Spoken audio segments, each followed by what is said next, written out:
Okay. Can you order it for me? I'm going on the air right now, honey.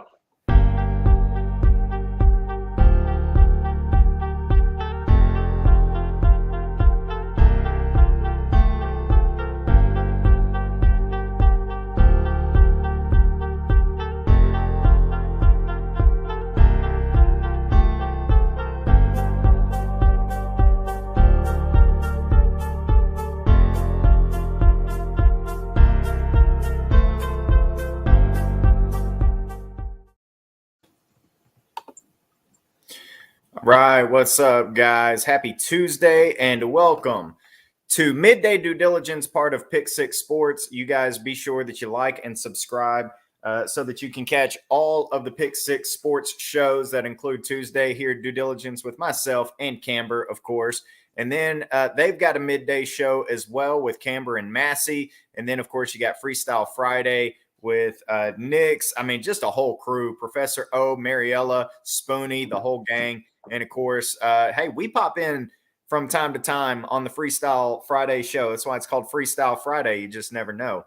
All right, Camber, coming off of a big win. You know, I mean, I think everybody anticipated the Cowboys picking up a W here, but it's the way in which they won that I think has everybody pretty enthusiastic. 49-29 over the Chicago Bears. So that's a great way to get it done. It was. And even the way, I mean, right out the gate, way to start that game. They put the hammer down and it was go from the beginning. There was no warming up. There was no figuring it out. They just went from the start. Yeah, it really seemed like the first half of the Lions game was the knock the rust off. First and second quarter for Dak. Of course, he went out and lit it up in the second half, went 10 of 11, threw for over 100 yards and a touchdown. In the Bears game, like you said, it was really right out of the gate. I mean, they diced up Chicago like a deep dish pizza, man. I mean, they really just did it in. And before you knew it, it was 28-7. Now, Chicago, you know, to their credit, they fought back.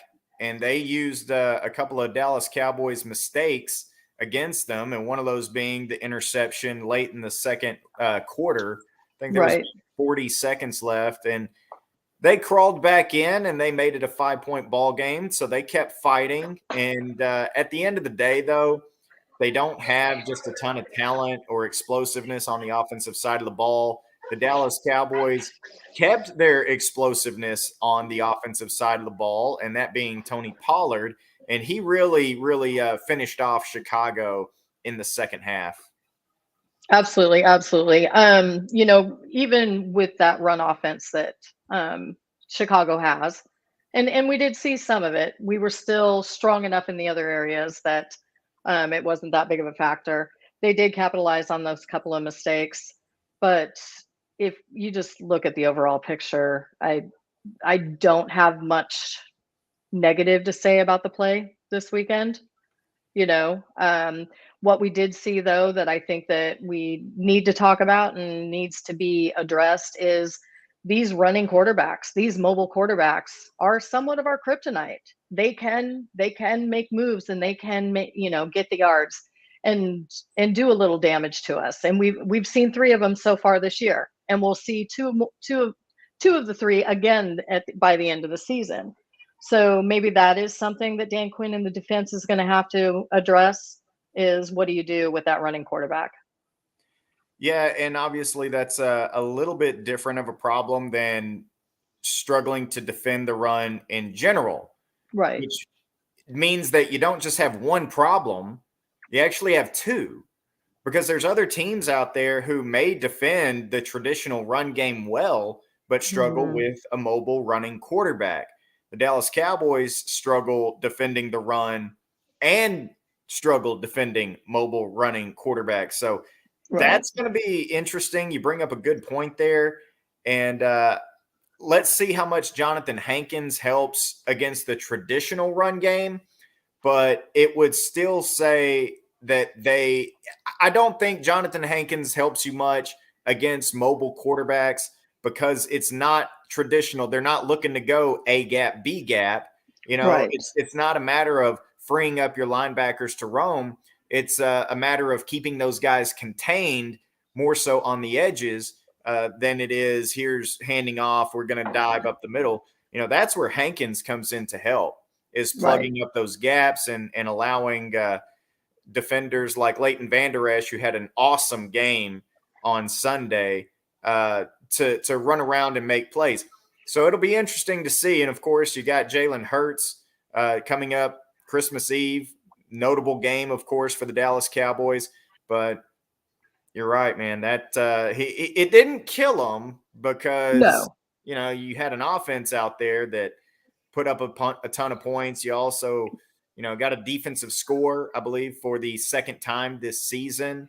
Right. That And it all was really hard for them to probably put a spy on him, because notably in the past, we've always had one of our safeties as a spy.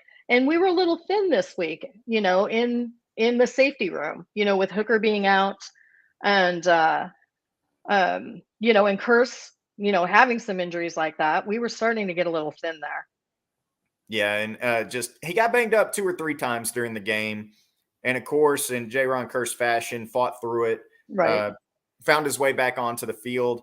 And I thought that he actually, when he was on the field, of course, coming on and off with these nicks and bruises, but I thought he had a pretty good game as well. There was a couple of times when you had Donovan Wilson scream down and make some plays on Justin Fields.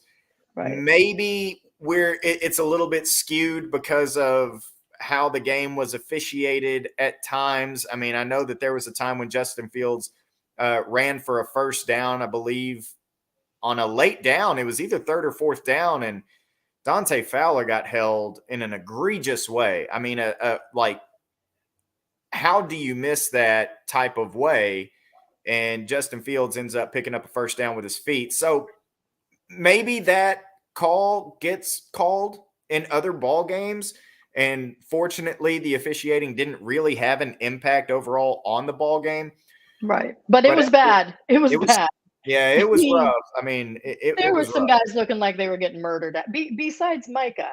I mean, but yeah, there was some pretty bad holding going on that was not called. Well, even Dean Blandino made a little video after the fact, quote tweeting Micah Parsons and saying, "Yeah, an official literally told Micah Parsons that, well, the play is away from you, so I didn't throw the flag. Right. The only problem is the hold occurred with the ball still in Justin Fields' hands behind the line of scrimmage where he's still a passer. So there Right. is no the play is away from. You're telling me, Mr. Official, that Micah Parsons can't close on a quarterback. That's what you're telling me. And Right. that's about as dumb of a statement as you could possibly make in football. So at the end of the day, I mean, he pretty much tells Micah Parsons, I'm just going to let them get away with this.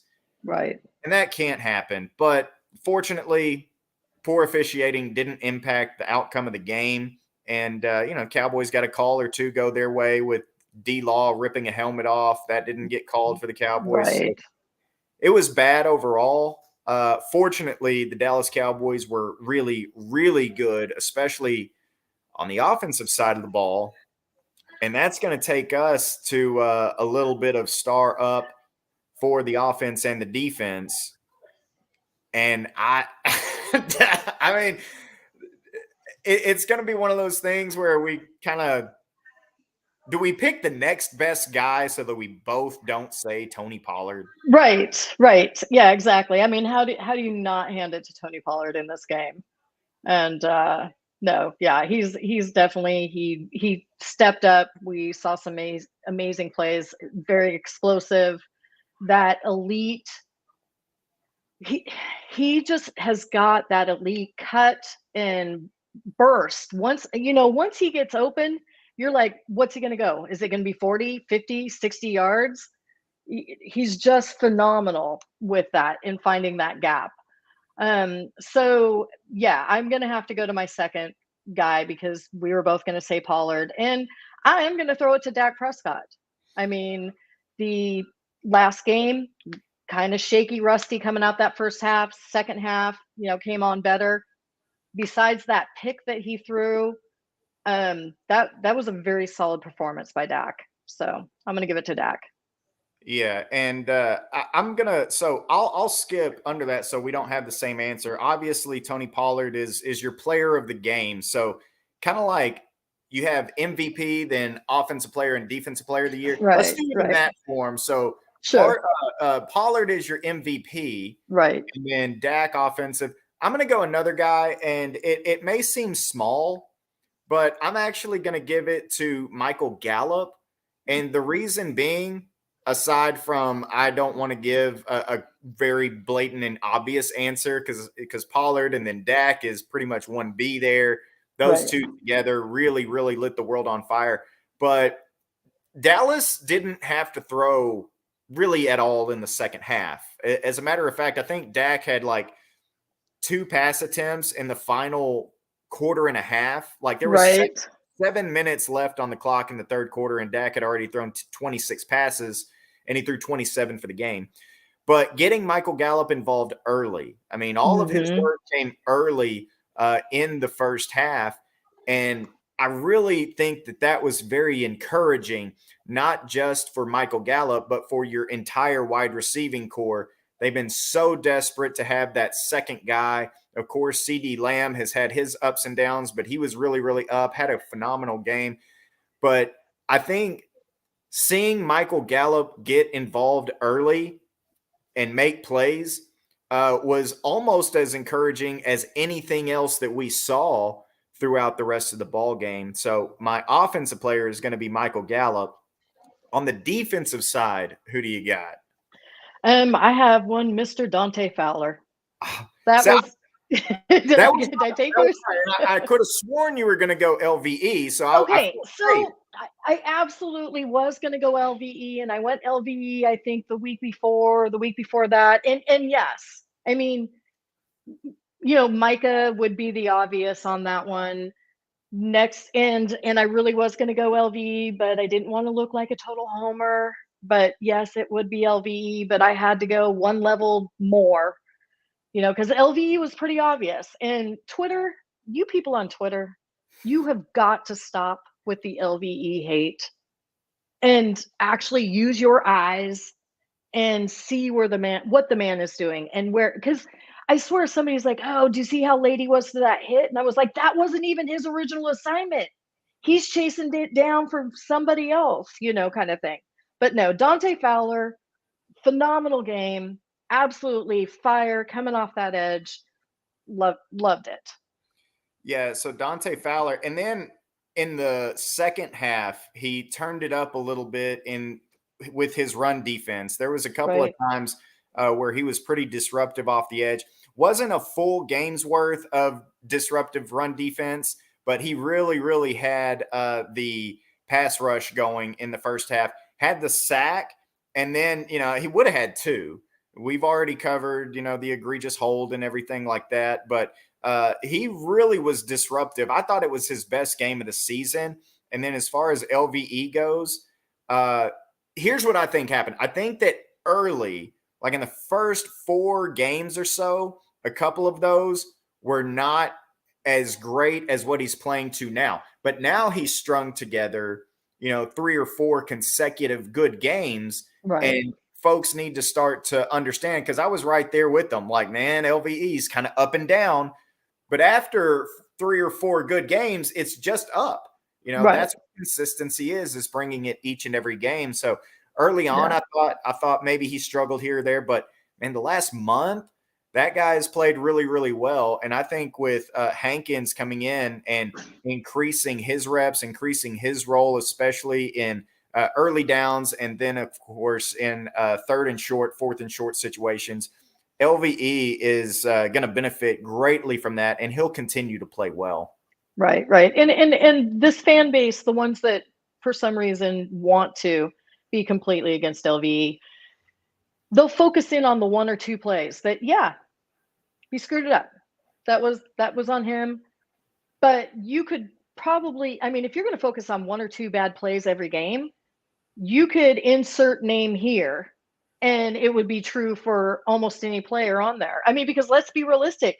Did Tank have a really good game? Was that a great game out of Tank? Or was it, it was okay. It It was, wasn't, it was yeah, okay.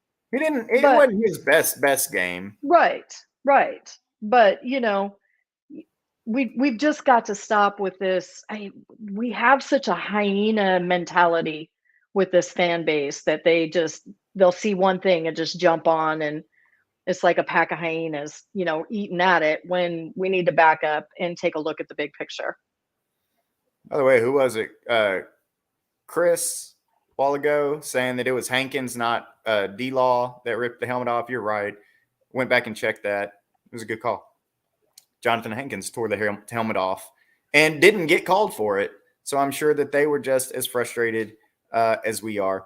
But Right. as it is, I'm with you on some of these guys. You got to look at the body of work. You can't just take one or two or three plays even. And unless it is something that altered the game, unless it is something that was just so terrible that it's unforgivable, and what you had done prior to that really means nothing because you undid it all. But that's not the case. I mean, we're looking at 50 quality plays and then 4 or 5. Maybe he missed, maybe he's late reacting. But all in all, I think that Leighton Vander Esch is having a really good season. Had a stellar month of October just across the board. And he helped his BFF get a touchdown. Yeah. All of our BFF. That he stole from Curse. That Micah stole from Curse. Hey, and what's also Curse was going down to scoop that, and Micah came in and grabbed it. But what's ironic about that is going into this game all week, we had seen how Trayvon Diggs hadn't missed a tackle in 300, just some crazy number. He, obviously Trayvon Diggs isn't the most hard thumping guy, but he makes the play. He makes the tackle. Right. And he happens to miss this tackle. And then LVE comes in and strips the ball away. And this one was so clear and obvious that it's a fumble that they couldn't take it away from us. Right. But, because the other one was a fumble. Yeah. Oh, yeah.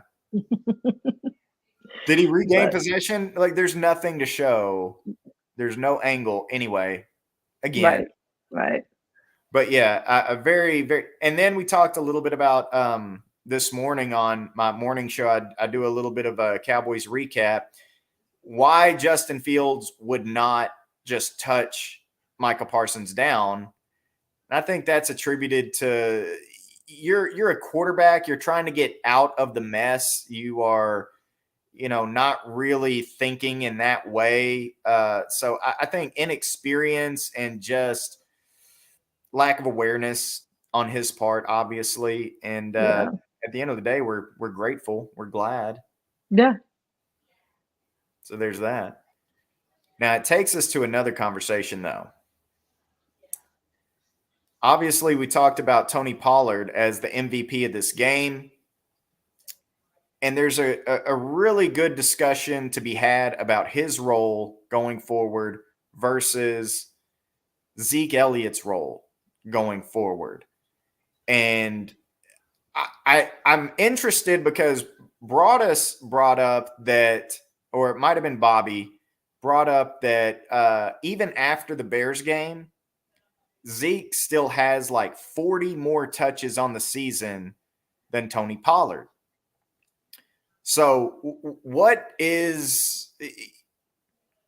how would we like that to be approached?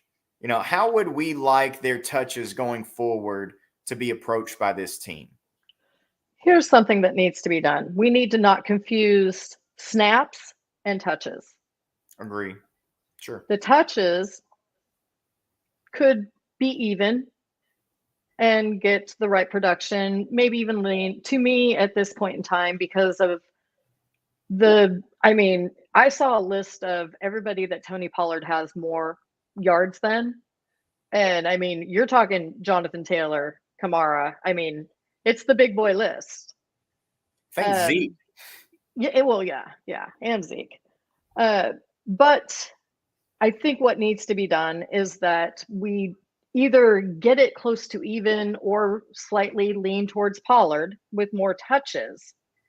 But Zeke needs to be out there on the snaps because of the pass protection. And I know if the people that believe in PFF go and dig in, and I think that Pollard's pass protection rating is somewhere like 65 right now, and Zeke's is at 51. I think if we use our eyes, like we say, that we know that Zeke is important in protecting Dak. And so that's where I don't want a lot of that to change, because I believe it was 2 weeks ago, maybe 3 weeks ago at the most, Tony Pollard completely missed that pass protection, and poor Cooper Rush, he paid for it dearly. And that's where I don't think that he's got the same skill set as Zeke, but snaps versus touches, completely different. And we need to go forward with that.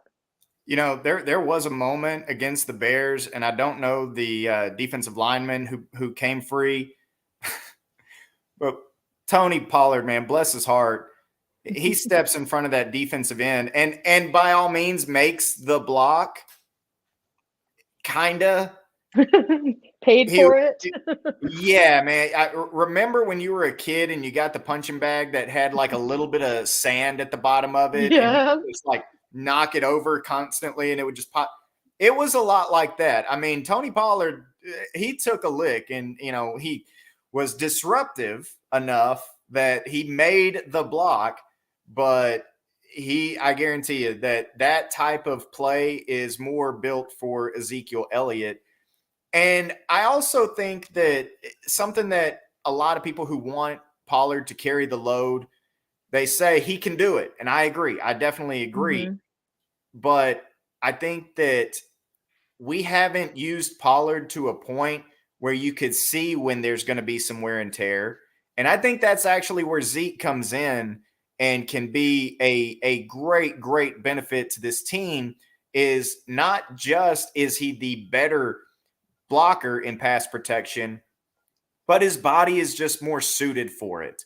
All right. It's not like, at the end of the season, Zeke's going to be banged up and he's not going to be as explosive. Well, he's already not very explosive. So you're not missing a whole lot there. He's still going to be the ground and pound type of guy. All right. So let him take those blows and Pollard be fresh to run wild. And of course, there's just going to be naturally situations where Pollard might have to stay in and pass protect on a rep that he's in. But what you're trying to do is keep the wheels spinning when you get to December with Tony Pollard. And so I agree. I think that you more so just need to flip the touches. And I've said before, I think at this point, if Tony Pollard's not getting 15 touches in a game, then maybe you're doing it wrong, But at the end of the day, he was phenomenal. Yeah, completely agree. There is one thing I wanted to mention about that final run that he made where he's able to get to the sideline and run down. These young tight ends that the Dallas Cowboys have. The Smash Bros. Yeah, and here's the thing. Dalton Schultz played his best game of the season, and I don't think it's close. He was involved in the passing game early. He had some great blocks, especially the one to get Dak into the end zone, the first touchdown. He was just really, really good on blocking. But where I was impressed on that last Pollard run that went 50-something yards for a touchdown, if you go watch Peyton Hendershot, I mean, we're talking about an undrafted rookie. And something that happens a lot, he's engaged with a defensive back on the sideline. And a lot of guys kind of get caught engaging a little too long on that block, and the defender will turn and try to chase or try to disengage, and they keep a hold while that back goes by them. And next thing you know, you get hit with a holding call. Right. Hendershot did a fantastic job of seeing the back come into his peripheral and disengaging, knowing that I have to let go or else this guy, the jersey's going to stretch. He's going to probably throw his hands up and beg for a flag, and just count on your ball carrier being able to outrun him or make some sort of move. And he made that play. And that's something that veterans struggle with is when to disengage when a guy is running behind you. You're blind. I mean, he's facing the same way that Pollard's facing. So I thought that was a fantastic job by him to get his hands off the defender at the right time, and hey, let him head to the end zone. That was great. Right. And we've got to do a giant shout out to Lunda Wells for this coaching of this tight end room. To have two rookie tight ends basically pulling most of the load so far this season, and to get the performance that he is out of them and what's going on is fantastic. But I do need to point out, do you think there could be a new running back that wants a couple snaps on this team? Because Micah can do everything now. Micah? The way he ran that ball back after that fumble, I mean, good gravy. I was like, dude, you look like a running back right now. I hear you, but what if, how they'll use an offensive lineman as a fullback? Right. Could you imagine what a defense, like what goes through your mind if you line up and you've got Zeke in the backfield, Tony Pollard on the wing, and then Micah Parsons as a fullback? My brain might explode if I'm a defender. Right? I don't have a clue. I'm out. I don't know what the heck is going to happen. I mean, I got to watch 11. He's going to be, and of course, right. Mike McCarthy would tell us that's fantasy football type of stuff, right? Yeah. So it'll probably never happen, especially if they could put that big boy out there. They put big boys out there. Micah played center that one time in the game against Tampa Bay towards the end, or whatever. I mean, come on, give us one. Like, let's pick. I don't know. Maybe when we're playing the Texans or something like that at the end, and the body bags are already laid out for him. Let Micah have one. I would love it. Me personally, I would absolutely love it. And I would do it in that wing formation. I'm in love with that, man. That Pollard on the wing, Zeke as the fullback in the backfield. That is where I would do it and just confuse the heck out of them. Right. But until then, it's probably going to be the likes of, who is it now? I didn't see a lot yesterday or Sunday. Gifford? Was he out? I don't know. Because Farniak's hurt. Yeah. He's hurt. And McGovern played enough at left guard, which I guess, I'd have to go back and look. Peters played a lot too, and I think he had his best game of the season. Exactly. Which is another topic, like you talk about encouraging. Right. Yeah. No. Yeah. I'd like to see them get a little creative with that back there. And speaking of creative, this is a great point. Right. There was a lot of talking about the tight end room. Mm-hmm. All three of them were on the field at the same time a lot. Yeah. And do you think some of that was because of the fact of Zeke being gone with the pass protection and that? But, more of that. We liked it. Absolutely. Absolutely loved it. All right.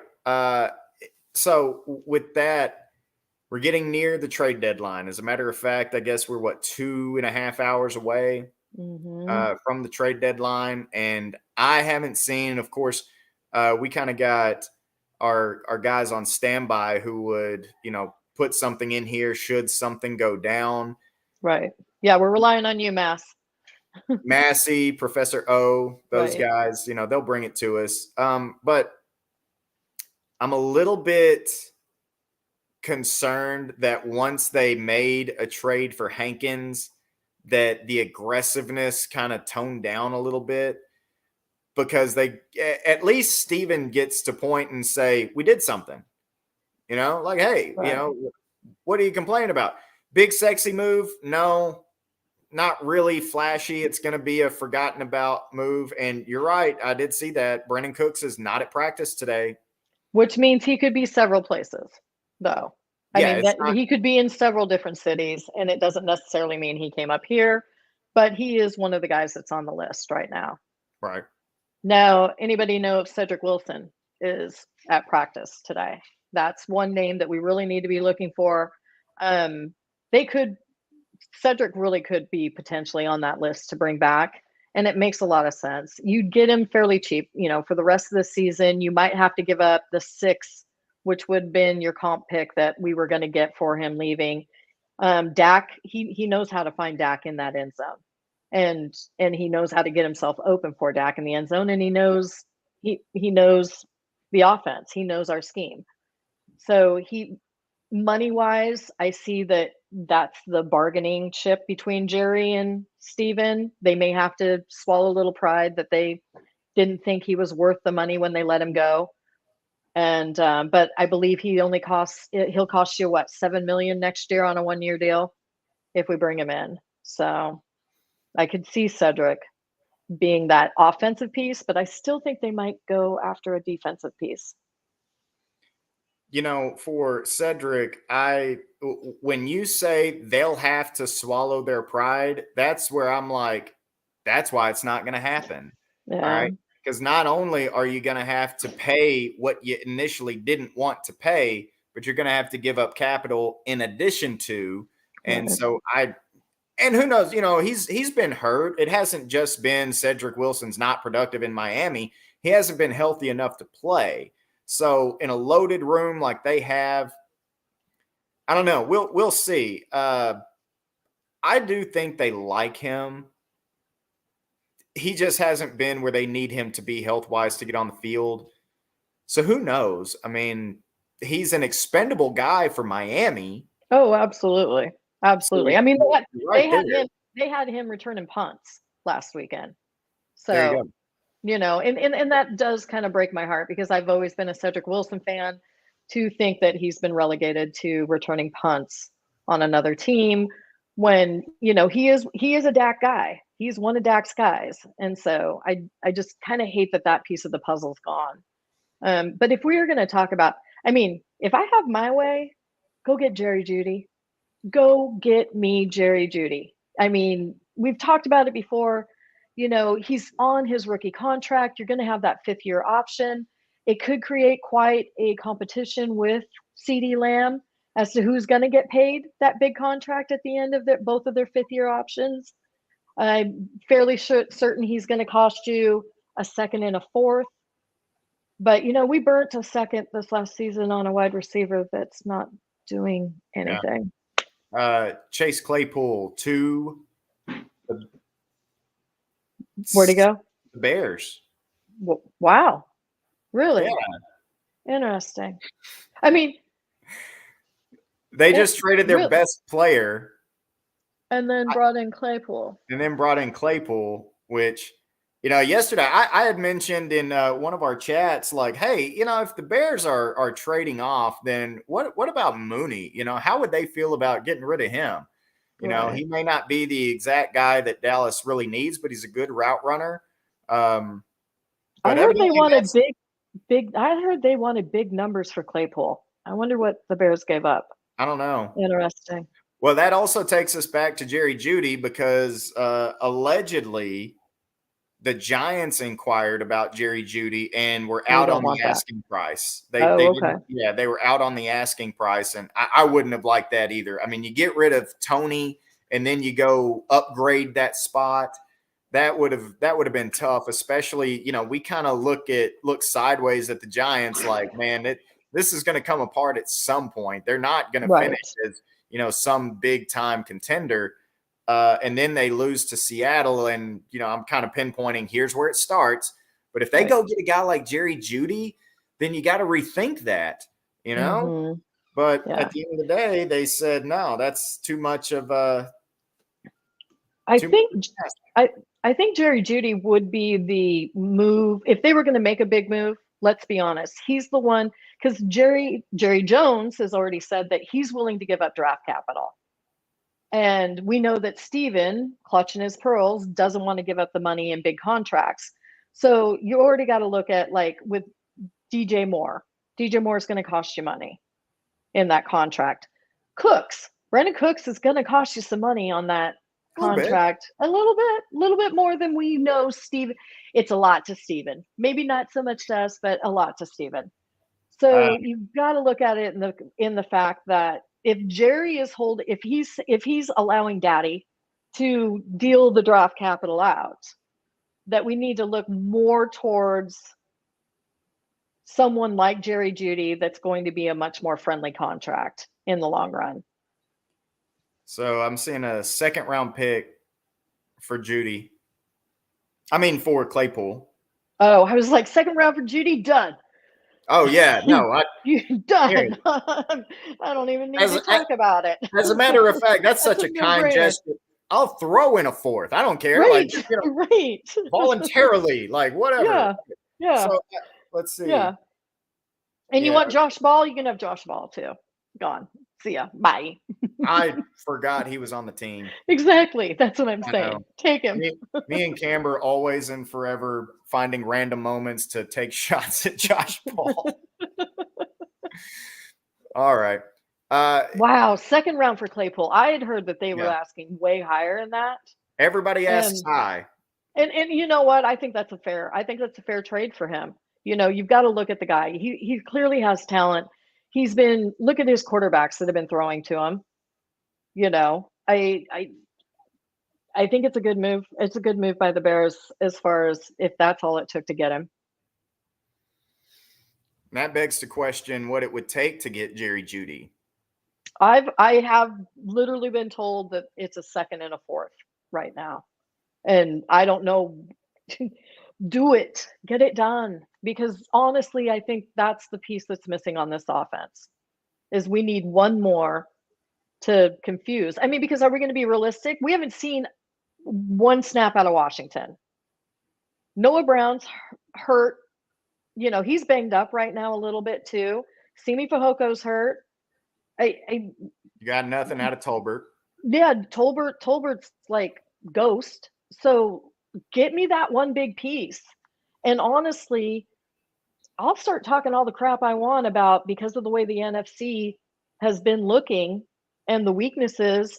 You know, we honestly would have one, maybe two hurdles to get past in the NFC, and that's the Niners and the Eagles. Let's go. A second and a fourth, to me, that's the issue may come from a team might look at you and say, your second is closer to a first, or your second is closer to a third. We may need your first. It could be conditional. So that we're getting a second round player. That makes sense. Whenever we choose. So what you could do then, and tell me if you would do this, say, all right, instead, how about a second and a third in 2024? Done. I would do that. Done. You know, done. Especially as deep as I think we could go into the playoffs, that second and third are going to be super late round ones anyways. Done. Exactly. I'm not even, you know, and then you start putting on your draft hat and you start thinking about the free agents that we may be losing and comp picks that we're getting in place with those. I mean, I know none of them are going to be higher than a third, but you know, you could be replacing that third with someone that we lose in free agency, Tony Pollard, that we need to look at.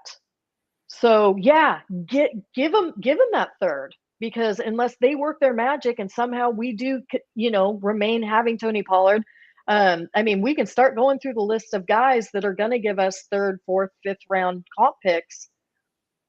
And that could be what's in Jerry's mind, is that he knows that he's going to be having these comp picks. Let's start dealing them. You know, I know we're probably dealing money, you know, the eggs before the chickens had them, but let's do it. Now is the time. I agree. Now is the time. And I look at this team, and first and foremost, I don't think that any of us before the season started expect the team to be at 6-2, especially after week 1. Right. All right. So you may kind of be analyzing your team in a different way after week 1, but here is the trade deadline. And look, again, and you also got to look at the schedule that we have remaining. Absolutely. You know, if you take the NFC East teams out, I mean, Vikings and Titans. Other than that, let's go. Yeah, absolutely. And I if you don't reach 11 wins at this point, it's disappointing. I Yeah, mean, big time absolutely. disappointing. Something awful has happened, and we don't Exactly. want that to occur. And I really want them to. I would rather lose. The Titans is the game you can lose. You know, Yeah, it's the game where, you know, if you drop it, okay, you know, you hate losing anything, but it's an AFC opponent. You know, right, it's a down the line tiebreaker, so it hurts you less. But when I see teams in the NFC, the Vikings just made a move for TJ Hawkinson, which, you know, the Bears, that's an interesting move to trade someone within the division who is a playmaker to a team that doesn't lack playmakers by any stretch. That's a curious move. But what I hate about our front office is when they see other teams make moves like this and they don't do what's necessary to make a move happen, the response that I can't stand is, well, in order for us to kind of equal what this team did, you have to play better, guy who's already on the team. right. And I'm like, that doesn't make any sense, man. You No, can't just will better play out of a player just like, right. you know, because you say it should happen. This is Yes, I said. Yeah. Yeah, Well, you know, this team went and they got this guy. They went and got this guy. Free agency, also trade in the season. What are you going to do? Well, Dak's going to have to play better. Brother, right. but Dak, what? Okay, but he's already playing well and your run defense isn't great. You know, go. Can I talk to you about a DeForest Buckner type of guy? Oh, that's going to be expensive. Yeah, but winning's expensive, brother. You know, Right. ask the Rams. The Rams are out there trying to trade away the year 2067 first round picks. Right. You It's know, like, don't give me this. Well, it's expensive. Duh. You know, they're players who want to get compensated for the play that they do on the mhm. field. So I don't know. I have faith that Jerry will push to get something done because Jerry is the gambler.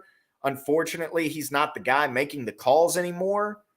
And Steven is the one who reels him in and says, no, I don't think that we're going to do that. And that's where I get bothered. And that's where you got 2 hours and 15 minutes before the trade deadline ends. And deadlines make deals. Look, if they're on something like a Brandon Cooks, you know, maybe that fourth round ask turns into a third rounder if you want to get the deal done. Right. It's just going to depend on how badly you want to get the deal done. Yeah. No, I agree. Because, and I know we had a long discussion about it the other night in our chat group that we have with the guys. The wide receiver options become a whole lot smaller at 4 o'clock today. And I'm not on board. And go ahead and get me, Mass, for this. I'm not on board with bringing OBJ in. I'm not. I don't want to do it. I think he's too much money. I think he's drama. He's injured. We don't know the condition of him. He's not even supposed to be ready until December. So who do you have after that? Will Fuller? I mean, if they think they need wide receiver help, it's got to get done today. It has to be done today. Did Will Fuller Did he sign somewhere? Am I wrong? Am I? retire? Did he? I don't know. I'm Yeah, I know one of the not Cole Beasley. I know one of the wide receiver free agents retired kind of going into the season. Oh, Yeah, there we go. was it Yeah, saying? Oh, okay, so he did. Okay, so that one off the yeah, list. I but mean, besides that, I mean, you look at some of these guys. Willie Snead was a free agent, and he's right, already been cut. You know, I mean, right, he's already been released from his team. The reason I'm on board with OBJ is because you can make a trade for a defender and still pick him up as a free agent.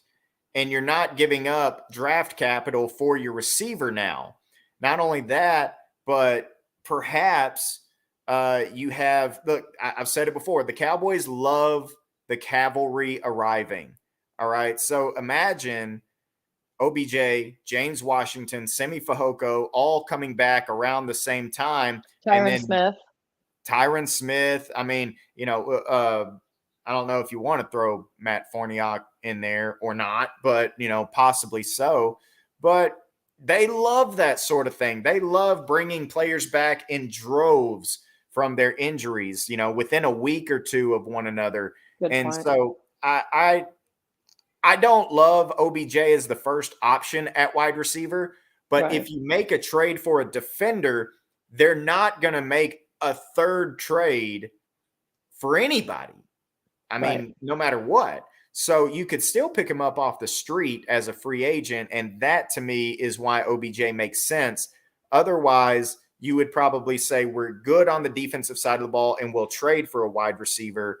But hey, here, 2 hours, we'll know. A little bit beyond 2 hours, because not only is it a 2 o'clock or a 3 o'clock central deadline, but news may leak Right. 10, 15 minutes after the fact or so. Right. So as far as OBJ goes, I also have to wonder how much his time with the Rams helped mature him as a person in his personality, because he seemed to be pretty well in tune with those guys down the stretch. How long was he there with them? It wasn't the whole season. So maybe he has a time Month limit. and a half. Okay. So if he's not 2 coming months. back till December, he might be in that. I'm really, like, it's like the beginning of school and you were like really well behaved at the beginning of school, and, you haven't messed up yet. So maybe he's in that little window that he hasn't decided to become a turd and misbehave in class. So, Yeah. I haven't seen anything long term out of him. So, and is he willing to be a rental? So, because that's essentially what he would be for us. I can't see them signing him to anything long term. Yeah, that's also a good point. May just want to be willing to come in here for a cup of coffee so that he can get a bigger contract next year. I mean, if you're him, are you willing to bet on yourself for, 3 games and a playoff run to show that you still got it? Right. Or do you need this year and 2023 in your contract, which may still be a decent idea for the Dallas Cowboys if you're looking at, we've got 3 legitimate wide receivers, and then whatever cream wants to rise to the top in our depth, they can do that. And you're looking at more of a 2021 type situation with the Dallas Cowboys. Now, OBJ, he's not as good as Amari Cooper, especially at this point in his career. At one time, sure. But right now, when I say 2021, I'm just talking about having 3 high-quality wide receivers. Yeah, he's gonna definitely draw attention off of Gallup and CD. Massey brought up something that I was gonna bring up, and that's the whole William Jackson if he gets cut. What do you feel about that? It's getting cut for a reason. Yeah. And I believe he was a 2021 pickup. I mean, it's not like he's a guy who's been there and, they're not willing to pay the money, so they're going to let him go. Something's going on there, and they haven't been very good on defense. He's in Washington now, right? Right. Yeah, it's Washington. Yeah, and they're really struggling on the back end in Washington. So you'd have to do some due diligence to find out exactly what the reason is that they're cutting him. If it's scheme, you can interest me in that. Because all you got to do is bring up what scheme he's in for me to go, I believe Dan Quinn can fix him. Right. So Stevie Mac 23's got a so what if you deal Basham or Gallimore with one of those, like that second round pick to Denver? Thank you very much for duty. Basham has been the guy that has had the most chatter that they would be willing to part with and deal away. which Mm-hmm. is really interesting because he's a defensive end, quote unquote, a pass rusher. He's probably your worst pass rushing defensive end, though. So if you're another team, why would you want it? Like, what does he bring to your table? Right. Unless You you need know, a depth piece, and- but yeah, that's a good point. If you need a depth piece, but I'm just looking at Terrell Basham and thinking, does he move the needle at all for right, us? right, Uh, we can maybe kick you guys a seventh rounder. I mean, if you just want him out of the building, perhaps. But I don't see the incentive from the other end, to right. bring in a guy like to give up draft capital to bring in a guy like Terrell Basham. And then Gallimore, I think that's dead. I think he's staying. He Yeah, played. Did he play against the Bears? I thought he did, but at the same I'd have to look time, at the snap count. that's a guy we'll have to see. The Right, Gallimore thing is a lot more mysterious. They were more open about, we're shopping Terrell Basham, whereas Gallimore, they've been a little more coy, right. which can be a telltale sign for this front office. Yep. Yeah. But yeah, I just really wish they would hurry up and do something, absolutely anything at this point in time. But, in true Cowboys fashion, with Jerry Jones wanting everybody to keep talking, guess what you do? You wait until that last minute, the 11th hour, before you actually announce the trade and keep everybody talking and them in the headlines. It's the Jerry way. Was Hill Okay, on the was Hill on the injury report? I think why was he out? I'm not, I don't I'd have to remember. go. I I don't mean, remember either. this was also like the busiest time of year. I didn't watch the game until yesterday afternoon because I was emceeing a fall festival in a community of under 1,000 people. Right, I mean, right. Yeah, small town no. radio, man. You got to love it. So I'm curious why Hill didn't. Healthy scratch. Okay, Healthy I thought he scratch. was a healthy scratch. Interesting. And he'd been playing So, well. yeah. That's why I'm. Well, does that then put Gallimore out there as like, look at his last tape? You know, I don't here he know. is playing, and I don't know. Hill has outplayed Gallimore. He has. So that would be like that would be my thought process is that, if teams were kind of hemming and hawing, like, oh, we haven't seen Gallimore much on the field, they can be like, well, look, he was just on the field this last game. See what he played. I'd be interested in Mass if you have it handy. How many snaps did Gallimore take?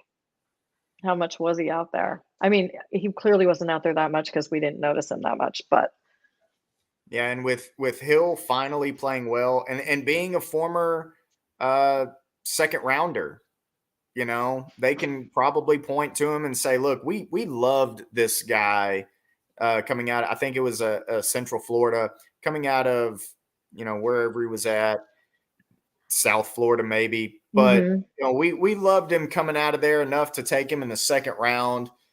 And he's playing incredibly well right now. Yeah, you're going to have to pay him after this season, but you can also convince a team that maybe his price tag won't be just tremendously high. And so here, we're going to gift this guy to you so that you can, get the work done yourself instead of waiting on him to hit free agency. I mean, there's a little bit of a conversation you can actually have in regard to Tristan Hill that I don't think you can have with a guy like Terrell Basham. And so, yeah, there you go. 34% for Gallimore. And he's splitting with Hankins came in and played. You had, of course, Osa is going to be the guy who gets the most. And then they like to rotate true edge players to play a little 3-tech. yeah. Tank slides in to that 3-tech. So that's interesting. Very interesting. But I mean, 34%. It's a handful. It'd be enough to showcase someone. That's my tinfoil conspiracy theory. And I tell you, this is where it really is intriguing. Ohana only had 19. Oh, did we just hit the button at the same time? Quit. My hands are up. All right. So this is interesting because Gallimore had been the disappointment in the run game. Bohanna was the guy who was supposed to be the most improved in the run game. I think that was the case early, and perhaps he struggled a little bit more here lately. But it's interesting that against a heavy run team, you go with Gallimore at twice the amount of snaps than Bohanna as you approach the trade deadline after bringing in Jonathan Hankins. So I'm curious as to, why the increase in production or in snaps for Gallimore against a run team. That's interesting because he wasn't even available the week before. Okay, so Little Bird just tweeted or texted me. Heard they want a player on a rookie deal and trade player for player. Not sure who it could be. So it's that doesn't happen much. But that's what they're looking for. Player on a rookie deal, Jerry Jeudy, and trade a player for a player. There's going to have to be picks involved. Well, but that's like two. I mean, we could read that two different ways. They want a player on a rookie deal and trade a player for a player. So could that mean that you're talking about two different situations? I could ask to clarify, or we could just play the what if game right now, but not sure who that could be. So maybe I don't know. So to me, player on a rookie deal. So if we're looking at both sides of the ball, clearly, if we're looking on the offensive side of the ball, to me, Jerry Jeudy is just glaring right there because that Jefferson's not going anywhere. Jamar Chase. I mean, Elijah Moore is not available. Well, and maybe, but the Jets aren't going to. That hate between them, I can't see that happening. So if you're looking on the offensive side of the ball, I mean, that's a really glaring, big, clear one. Defense side of the ball. So if we're looking at the corners, Surtain, I would not. If I'm Denver, I would not. No. I'm down to give up a wide receiver, a little more dime a dozen type of position. Right. A premier corner, no, I'm keeping that. Right. But I mean, we don't know. We don't know what's going on. We don't know what's going on behind these closed doors. But yeah. This is interesting to me now. Get out of my head. This is interesting to me now because a bigger, longer physical corner who in coverage hasn't been great, but the physicality aspect has been outstanding this season. He's been better in coverage this season. Got off to a rough start to his career, but the Panthers have been really dealing. J.C. Horn.